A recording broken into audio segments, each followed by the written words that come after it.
అవునా? టీడీపీ అనుకూల మీడియా ఇలా అందా? నన్ను జైలుకు పంపిస్తారా?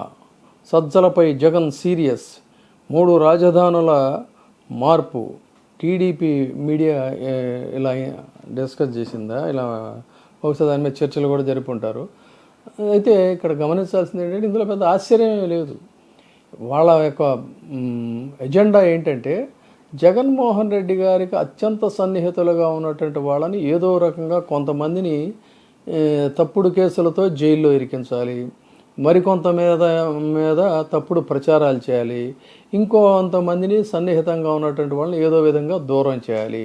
అందుకని ఏ చిన్న అవకాశం వచ్చినా కూడా ఇలాంటి కుక్కుడు స్టోరీస్ వండుతూనే ఉంటారు, వారుస్తూనే ఉంటారు.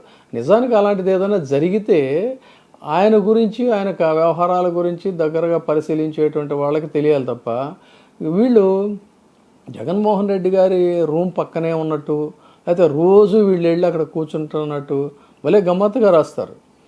ఎవరికీ తెలియలే, కానీ పాపం వీళ్ళకి తెలిసింది. ఏంటి ఇక్కడ ఇందులో సూక్ష్మం అంటే, ఇప్పుడు ఆయన ప్యాక్ కమిటీలో సభ్యులుగా ఉన్నారు. అంటే పొలిటికల్ అఫైర్స్ కమిటీలో వ్యవహారాలన్నీ కూడా చూస్తున్నారు పార్టీని. ఆ పార్టీ రీకన్స్ట్రక్ట్ చేసేటువంటి కార్యక్రమంలో చాలా చురుకుగా క్రియాశీలకంగా వ్యవహరిస్తున్నటువంటి వ్యక్తి సజ్జల రామకృష్ణారెడ్డి గారు. అయితే పార్టీ ఓడిపోయిన తర్వాత కూడా వీళ్ళు అండర్ కరెంట్గా, సహజంగా పార్టీ ఓడిపోయినప్పుడు ఏమవుతుందంటే ఫ్రస్ట్రేషన్ ఉంటుంది. ఆ ఫ్రస్ట్రేషన్కి ముందు తొలిగా ఎవరు కూడా ఇందులో తమ వంతు భాగం కూడా ఉంది, తాము కూడా దీనికి బాధ్యులు అనేది హ్యూమన్ సైకాలజీ ఎవరు యాక్సెప్ట్ చేయలేరు.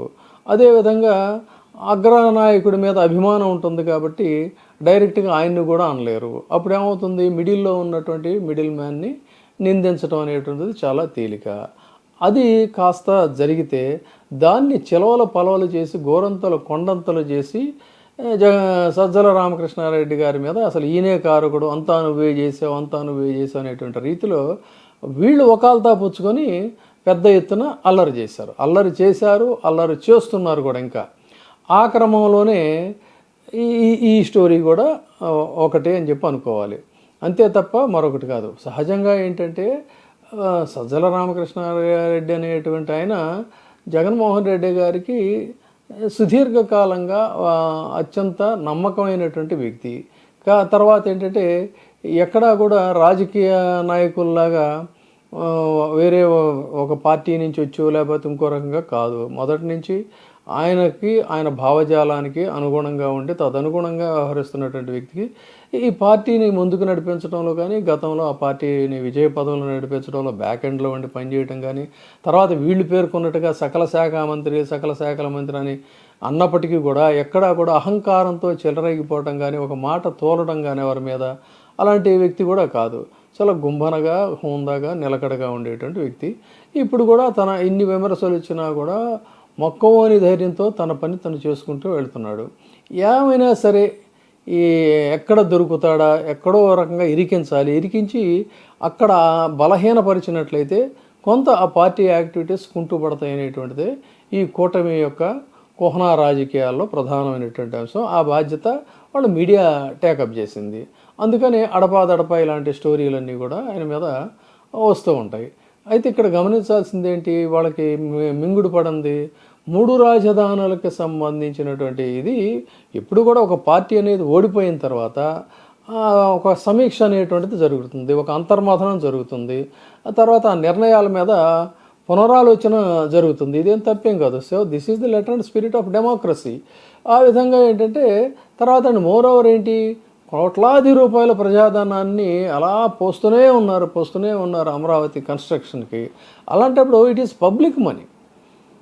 అది టీడీపీ మనీయో చంద్రబాబు నాయుడు గారి జేబులోంచి పెడుతున్న ఖర్చు కాదు, పబ్లిక్ మనీతో అక్కడ అంత డెవలప్మెంట్ కోసం అని చెప్పి మీరు ఖర్చు చేసిన తర్వాత రేపు వైసీపీ అధికారంలోకి వస్తే దాన్ని ఖచ్చితంగా ఒక బాధ్యతాయుతంగానే దాన్ని ట్రీట్ చేసేటువంటి భావన ఉంటుంది తప్ప దాన్ని గాలికి వదిలేసే పరిస్థితి ఉండదు.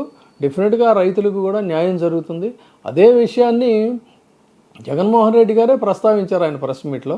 దాన్ని ఇంకా మరింత దానికి ఒక స్పష్టతనిస్తూ ఆయన ఆ మీడియా దీంట్లో కాన్క్లేవ్లోనో ఎందులోనో ఆయన మాట్లాడినట్టున్నారు. దాని మీద అది బాగా స్ప్రెడ్ అయ్యి చర్చ జరిగింది. ఇది వాళ్ళకి మింగుడు పడని వ్యవహారం.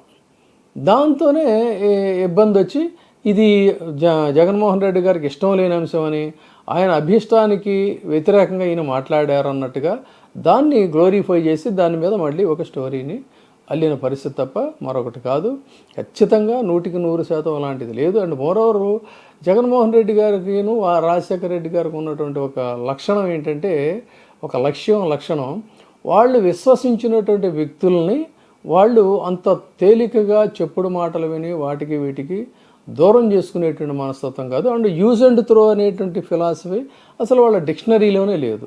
యూజ్ అండ్ త్రో, అవసరానికి మనిషిని ఉపయోగించుకుని అవసరం తీరిన తర్వాత తోసివేసేటువంటి వ్యక్తులు ఎవరనేది కూడా ఈ పబ్లిక్కి తెలుసు. కాబట్టి అలాంటి వ్యక్తి కాదు. ఖచ్చితంగా ఈ రోజున ఈ సర్వీసెస్ ఏవైతే ఏవైతే ఉన్నాయో ఈరోజు మళ్ళీ తిరిగి పార్టీని బలోపేతం చేసేటువంటి కార్యక్రమంలో దాంట్లో సజ్జల గారి సేవలు డెఫినెట్గా ఆ పార్టీకి చాలా అవసరం. అండ్ మోర్ ఓవర్ ఏంటంటే ఆ విషయంలో ఆయన డిపెండబుల్ పర్సన్ అనే దాంట్లో కూడా నిర్వివాదాంశం.